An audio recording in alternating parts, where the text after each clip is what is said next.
In Part 2 of our U.S. History Review for Georgia High School graduation test, we'll talk about the Constitution and the growth of America.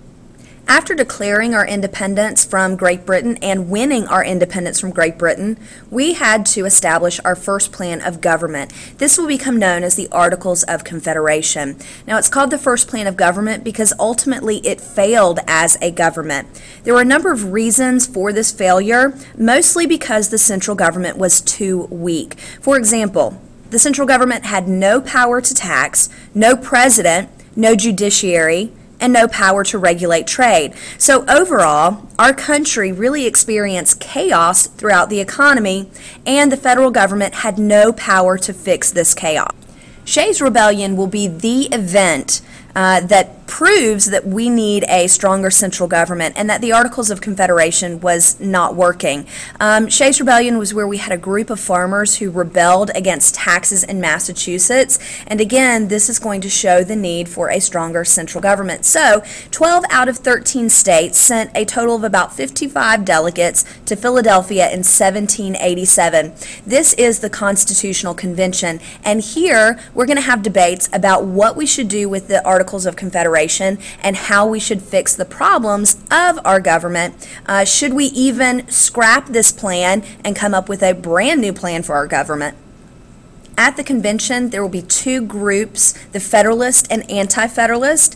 The Federalists are arguing in favor of ratification of a new government system.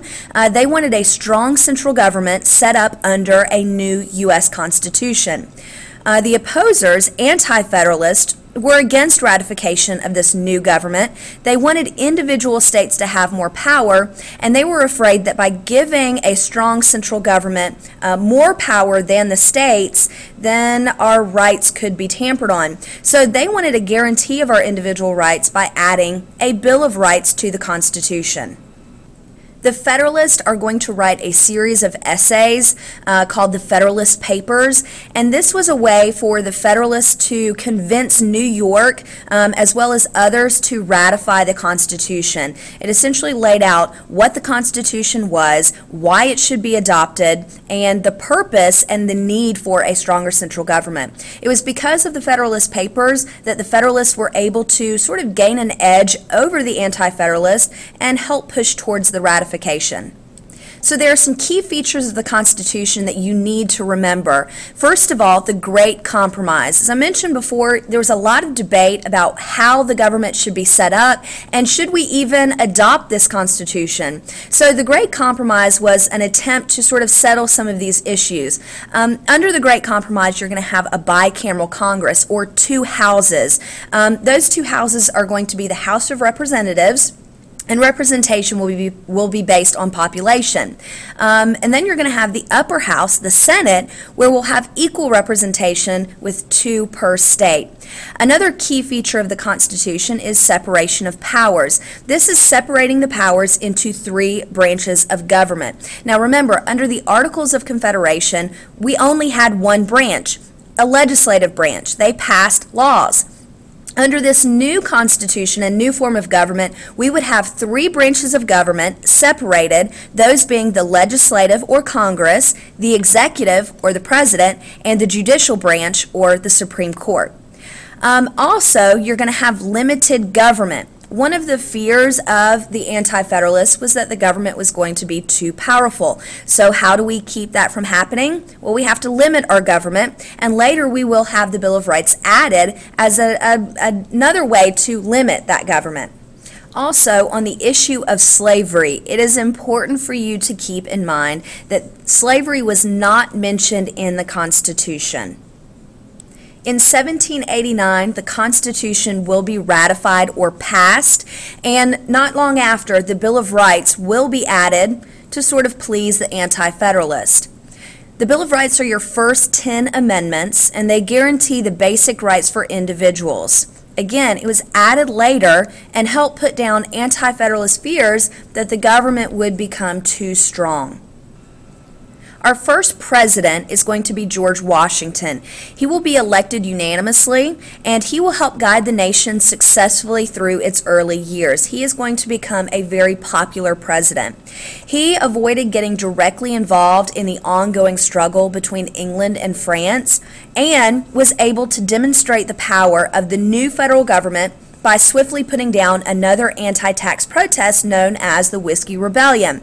So, in recap, Shays' Rebellion showed the weakness of the Articles of Confederation, and the Whiskey Rebellion, well, Washington put that down, and this proved that the new federal government under the Constitution is in fact strong enough to deal with the nation's issues. Our second president, John Adams, was not as successful or popular as Washington. But during his administration, we will have the formation of two different groups that will begin to unite around Alexander Hamilton and Thomas Jefferson.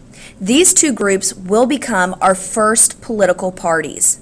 Those who supported Hamilton will become known as the Federalists. They wanted a more industrial society and emphasized manufacturing, banking, and finance. They were again Federalist, and they favored England. Thomas Jefferson and his followers will become known as the Democratic Republicans. They wanted, in contrast, an agricultural-based nation of rural farmers. They were more anti-federalist, and they favored France. Now that our new government has been established and we've survived our first couple of presidents, we need to talk about the growth of America, beginning with territorial growth. After sending Lewis and Clark to explore the territory from the Mississippi River to the Great Plains, Thomas Jefferson arranged the Louisiana Purchase from France in 1803, and he paid only $15 million. Now, this is really important because it doubled the size of our nation. The War of 1812 was a very important event during our early years. Here are the reasons for the War of 1812. First of all, we fought against the British again, and mostly it was fought over impressment. Now, impressment was where British ships would stop our ships and seize our American sailors. So they were essentially kidnapping them and forcing them into naval service for Great Britain.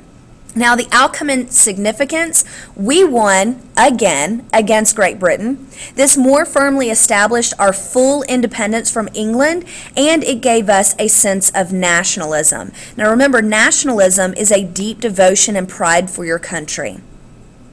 For the Monroe Doctrine, President Monroe declared that the Western Hemisphere would no longer be open to European colonization. In return, the U.S. would not interfere with European affairs, but Europe should not interfere in the Western Hemisphere either. So this was our first attempt to grow our own political power in the Western Hemisphere and to essentially try to become a global superpower. At this time of the Industrial Revolution, our country is going to experience a large economic growth. Part of this is due to Eli Whitney.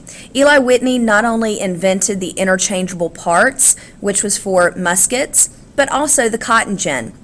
The cotton gin solidified and expanded slavery throughout the South because it made cotton cultivation more productive, and that meant that we needed more slave labor because it increased productivity. Not only were we experiencing political, economic, and territorial growth, but also westward growth. Manifest Destiny, it was the growing belief that U.S. was called by God to expand westward all the way to the Pacific Ocean. With all of this growth comes problems, and the result are reform movements. There were three main reform movements that you need to keep in mind. Temperance was the movement to ban alcohol. Later, we will have the 18th Amendment passed to prohibit alcohol. Abolitionism wanted to end slavery immediately. There are two major leaders in the abolition movement to keep in mind. William Lloyd Garrison, who was the editor of the anti-slavery newspaper called The Liberator, and Frederick Douglass, who himself was an educated escaped slave who fought for abolitionism. Finally, you have public school. Public school required mandatory education for both men and women. Another important reform movement that was gaining speed was the women's suffrage movement. Remember, suffrage is the right to vote. Its early leader was Elizabeth Cady Stanton, and in 1848, we're going to have the Seneca Falls Conference. This was an early attempt to organize the movement. Finally, Andrew Jackson. Andrew Jackson is going to become a war hero during the War of 1812. He was a self-made common man, elected in 1828, served 2 terms, and will become the first skilled politician president. Jackson's administration will become known as Jacksonian democracy. What this means is that we had universal white male suffrage. Remember, suffrage, again, is the right to vote. This meant that the expansion of the right to vote was given to all non-property owners. In other words, you didn't have to own property anymore to be able to vote, so all white males were given that right. This ends Part 2 of Georgia High School Graduation Test Review for U.S. History.